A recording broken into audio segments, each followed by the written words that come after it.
Welcome back. You're listening to Get Real with Bob and Stacy. You're joining us for our Leaders and Legends segment. Our guest is Roseann Sdoia, Boston Marathon survivor and author of Perfect Strangers. Welcome to the show, Roseann. Thank you, Bob. Thanks, Stacy.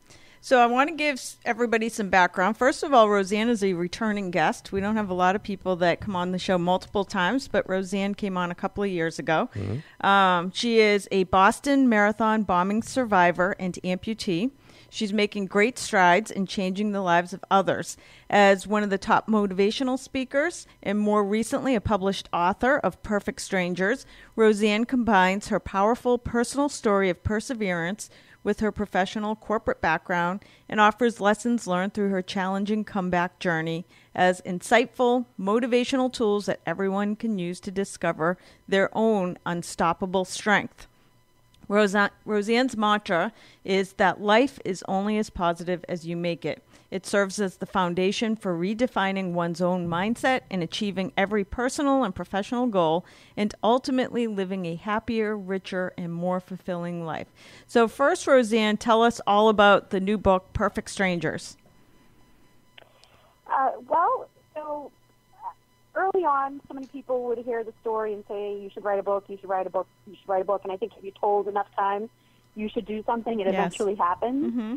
So basically, it was one of those things, too, that I wanted to do because so many stories came out of the Boston Marathon, and you heard a lot of the bad endings for people and situations. But for me and three of my first responders, there's a great scenario that came out of it where the four of us formed this very close bond where not only do I feel like we're friends, but I also feel like we're family. And then through it, you read and find out that things are even more, I don't even know how to explain it, but are better for me and for one of the first responders as now that we're engaged to get married in October. So it's a story about good. It's a story of tragedy turning into something positive.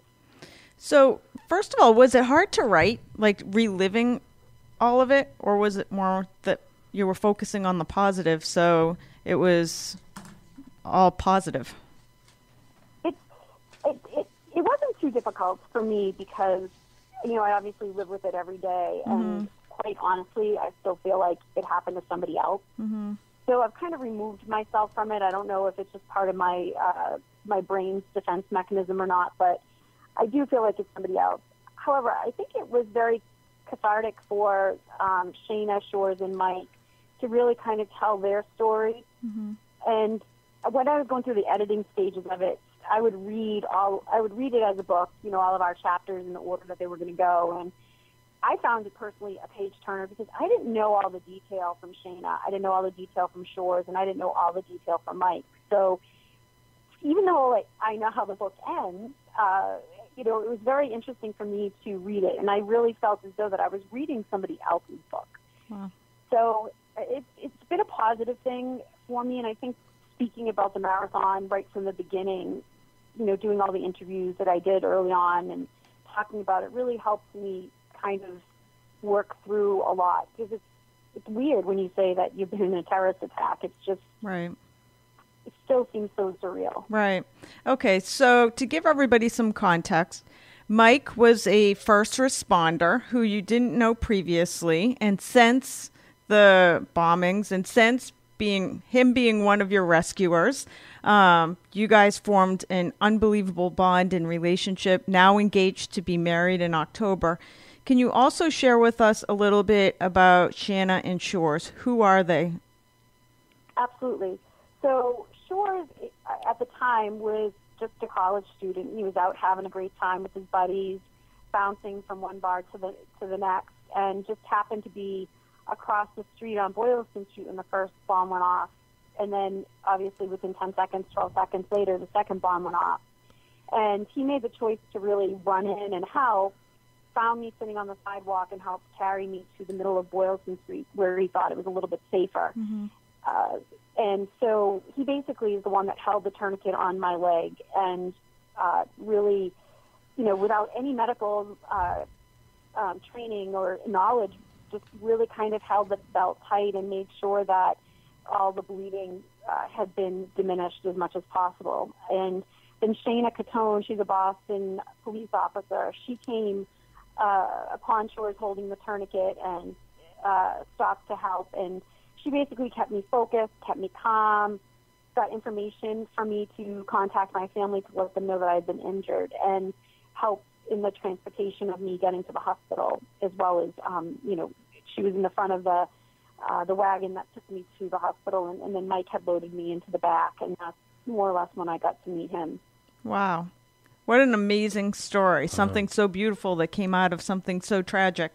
So I'd love to have you talk about the public speaking that you're doing. I'll also at the end share my experience, because I've had Roseann come out and do an event at my company a few years ago. So first, tell us about what your public speaking is all about. So I've been speaking with corporations, with schools, graduations, and really for me, it's about sharing the positive side of things and how even though I was traumatically injured, that I'm okay, and you can be okay. And it's really kind of about making choices in life. And on the street on Boylston Street, I made the choice at that moment to be calm and remain calm so that I could make sure that I did what I could do to control the situation. Because obviously there was so much of that day that I could not control, but I could control my emotions and do what I could to stay alive. And so really speaking about the positivity and choices in life, and really overcoming these objectives that happen to us, that, you might be having a bad day, but it can get better tomorrow, but it's your choice to whether or not it gets better tomorrow. And, we all have bad days. It's really up to you to figure out how to overcome that. It's nobody else's decision on how you deal with it. Right. So, I've really enjoyed doing that, and I really enjoy speaking with schools, anywhere from grade schools up to colleges, because I find that in those ages, people are, non-assuming, or that'll never happen to me, and, your life can change in a matter of a split second, as mine did, and then you have to figure out where you go from there. So I just wanted to really kind of share that word and spread it. And also, if I help one person in an audience that may be dealing with a family member or themselves or friends who might be having a difficult time with something, that, they can reach out to me, they can speak with me afterwards, or, get in touch, but it can be okay, but it takes a lot of time and patience. Right. So what does life look like for you now, 4 years later? It's good. I have no complaints. I think we all have our daily complaints of different issues. Mine's just a different set of them, but it's good. And I really enjoy doing the public speaking and going on the book tour and talking about why I chose to write the book and the process that it takes. The whole publication industry is a unique one. I mean, Stacey, for yourself, you've written a few books, and it's very interesting to see that side and the opportunities that I've been given. I just actually spoke at a congressional briefing this past week in regards to rehabilitation, habilitation, and medical devices for, the medical bill, the health bill that they're trying to pass. And I feel like it's given me a chance to make a difference in the world, and possibly to make a difference in somebody else's life that might be going through a tough time. So I just really kind of look forward to doing more of that and really kind of helping people. Do you ever feel fear, either going out into public places or just some of the stuff you're doing? Like, I would feel extremely fearful of speaking in front of a congressional hearing. So my question is, when do you feel fear, and how do you get past your fear? So the fear that I have the most is being in an unknown place by myself with my leg exposed, because I feel as though that is, my Achilles heel, where I'm not as that I don't have as much defense as I would have had if I were a fully able-bodied person. So there's certain times that I do get a little anxious about it. Sometimes being in large crowds, especially with everything that's been going on in the world these days. The sad thing is it's going to keep happening, and it's, this homegrown type terrorism that is very hard to predict. So that gives me a little bit of uneasiness, but I do really try to fight the fact that I don't want them to change my life from any other way that they already have. And, so I really try to make sure that I attend different sporting events, or I've gone back to the marathon for the last 4 years. Wow. And I really want to make sure that I don't want to be a homebody sitting in a room, not going outside because I'm afraid. As for the congressional hearing, it didn't scare me to do that because I'm only speaking about what I know and trying to inform people of things that unless you've gone through it, you would never understand or know, and hopefully educate a few more people to think and put a face and a name with these situations. And if I can do that to help me and others, then, so be it. Right. I think that's kind of what I was intended to do with this happening to me. Right. Well, as I mentioned, for anybody listening, I had Roseann out speaking at an event 3 years ago. And so it was fairly new. It had happened, I think, within a year before. And people still talk about it today, that you were one of the most inspiring people that they had the opportunity to meet and hear from, because basically the message was about the silver linings in life. And no matter how bad it gets, there always seems to be a silver lining. And sometimes you don't feel it when you're right in the middle of it. But if you wait it out long enough, you end up looking back and you see all the good things that come out of some of the hardest challenges that we face. Absolutely. And it was so early on when I spoke with you. I wish I could have a redo at some point. Okay, Dawn. I was very emotional at the time, and, it was all still very confusing. And I think 4 years out from it, obviously I have a different thought process and pattern, and, it's not as raw as it was. And I think that getting my message across, I can get my message across better these days, and not have it be as emotional. Because I really do feel like every day that the further I get away, it's almost like it happened to somebody else. So I'm almost kind of detached from it in a sense, but yet still have all of the knowledge that I've learned from it. Right. So when you see stuff happen in the world, like there was the bombing at the Ariana Grande concert, things like that.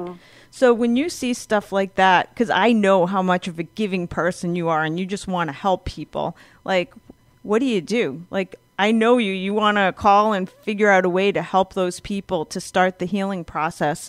What can you do? Do you just sit back and wait and see if people reach out to you? I do, Stacey, because you know what? It's such a personal time, and there are so many organizations out there. As a matter of fact, one of my friends, my now friends, her name is Sarah Reinerson, and she's very involved with the Challenged Athletes Foundation, and she does a lot with Nike, and she's come into contact with different people, especially some people from the Belgian experience. And, she's like, would you speak with this person? And absolutely. So there's like groups of people that are out there going immediately to visiting these people or being in touch with these people. And they know that I'm willing and more than happy to contact them or reach out, especially locally. I just was visiting somebody, it was a friend of a friend of a friend who happened to have an unusual heart situation due to having the flu, believe it or not, and ended up having to have his leg amputated. And they were like, can you go visit him? And I was like, tell me when and where, and I'll go. Because I did find it very comforting in the beginning of that, all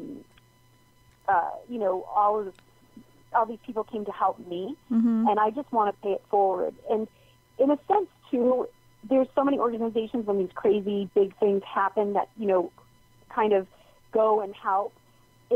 the people that aren't part of that big crazy situation that needs a little bit more support too, because they aren't so known in any case, really. You know, they're not in the public eye because they had cancer and they lost a limb, or they got hit by a car and they lost a limb. So, you know, doing things just as locally is just as important as going out to these bigger news story scenarios. But any sort of help that I can give and that people reach out to me, I'm more than ready to get on a plane and go wherever and do whatever I can. So we have today, you're listening to Roseann Sdoia. Her new book is Perfect Strangers. Roseann, where is the best place that people can contact you for speaking or buy the book? I have a website, which is robostrong.com. So it's R-O for Roseann, B-O for Boston, Strong. It's all one word, robostrong.com.